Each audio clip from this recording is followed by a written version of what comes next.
Welcome back. You're watching Weekend Wake Up. We're talking about exams this morning with the Gauteng Department of Education spokesperson Steve Mabona, as well as educational psychologist Melanie Hartgill. Mel, you were just telling me off air very quickly that, you know, children are not as emotionally resilient because they're dealing with so much. I mean, we're going to touch on the story of the sexual assault case that happened in Soweto. You can name it. Either the violence that we're seeing at school, the videos are in abundance on social media, all the things that the kids are dealing with. When we then say it's exam time, you need to study, you need to apply yourself academically, that may be the last thing on their mind. The problem is the children are no more emotionally resilient than we were when we were at school, yet they've got so much more they have to be dealing with. If you wanted to know something when you were at school, you either had to go and find an adult you could ask, or you had to get to a library and look it up in an encyclopedia. Kids want to know now, out comes a smartphone, boom, boom, boom, and they've got the information at their fingertips. But that means that they are under more pressure and they are exposed to more than we were ever exposed to. But emotionally, then they're not any stronger to have to be able to deal with that sort of amount of content or the actual content itself. And then, as you say, we say, oh, it's exam time now, focus and study, and they're thinking, oh, but. Yeah. I mean, I can remember a friend of mine telling me a few years ago, she chose to give her daughter a cell phone at the age of 10. And I'm talking, I mean, the daughter's now 18, so this was a while ago. At the age of 10, she gave her daughter a smartphone, and she did it because outside of school, there was a whole world going on that she was missing out on. So she was going to school, coming home and going back the next day, and all the other girls had been in touch with each other over the technology and had had a multitude of conversations, and she'd missed out completely, and then she was being ostracized back at school. Yeah. We didn't have that. You went to school, you went home, you did your homework, played with your friends, and I'll see you tomorrow, or see you after the weekend. The pressure is on these kids, and they're not being given the tools and the strategies to cope. So what are those tools to deal with the psychosocial issues that you're facing, or socioeconomic drama, and they're, you know, they're at the forefront of it all, these young ones. What do they do practically?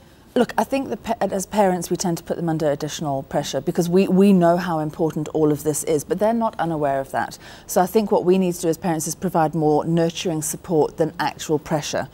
But if the kids don't have balance, I mentioned it right at the start of the show, if they don't have balance, and that's body, mind and brain, they're not going to get through what they need to do. So the body is eating properly, exercising and sleeping and drinking tons of water. They all go onto the caffeine for... no, you have a high and then you have a crash. It doesn't work. Water is actually far better for a sustained focus. Then the mind obviously is the study side of it, but then the heart or the soul or the whatever you want to call it, that's the connecting with family, friends. You still have to have that because that's your downtime, that's your de-stress. Whether it's time to go and swim or talk on the phone with your friend or read a book or whatever it is that makes you feel good, sitting with your family and having supper, that has to be part of what you do. I've got a really weird tip that I want to share, and it's very odd, but they've done a lot of research into this. Our memory center is completely connected with our sense of smell. So if you study, let's take for example you're studying English and you eat a Cherry Halls while you're studying English.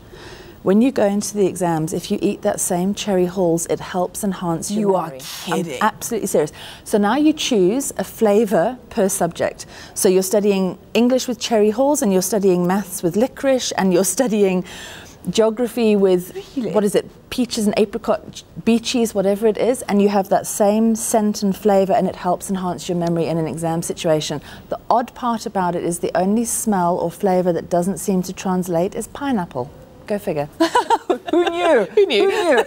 Okay, those tips will definitely come in handy, I think. But Steve, let's quickly come back to you and say what perhaps tips can you give us that have to do with the mind, as you said. So the three components: there's body, there's mind, there's the soul. So when it comes to the mind, what sort of tips would you have? I mean, I said to teenagers, it's too late to cram what you don't know by now. Go through past papers. I don't know if I led them astray.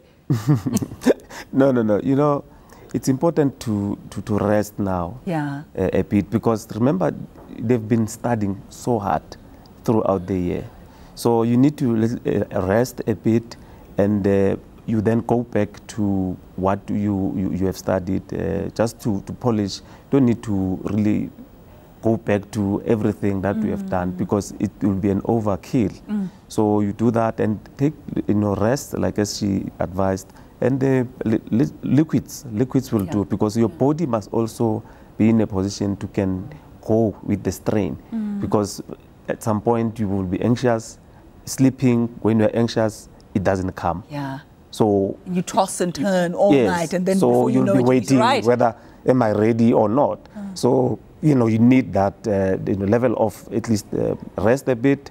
Don't galavant, but then rest a bit and make sure that you are ready. I would always dream of missing the exam. In my dream, when I sleep, I dream and wake up. Oh, did I miss it? What's the time? I didn't miss the exam.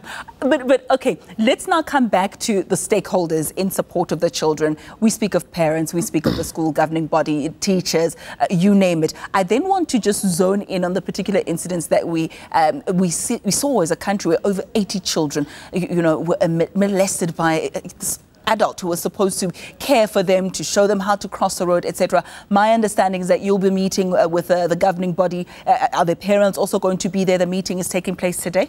No, actually, the MEC of Community Safety, Nkosi Malubane, and MEC Panyaza Lesufi, and the senior management of the police will be interacting with the patrollers, like all your patrollers in the province, coming from all over the show. It's over 6,000 of them at rest.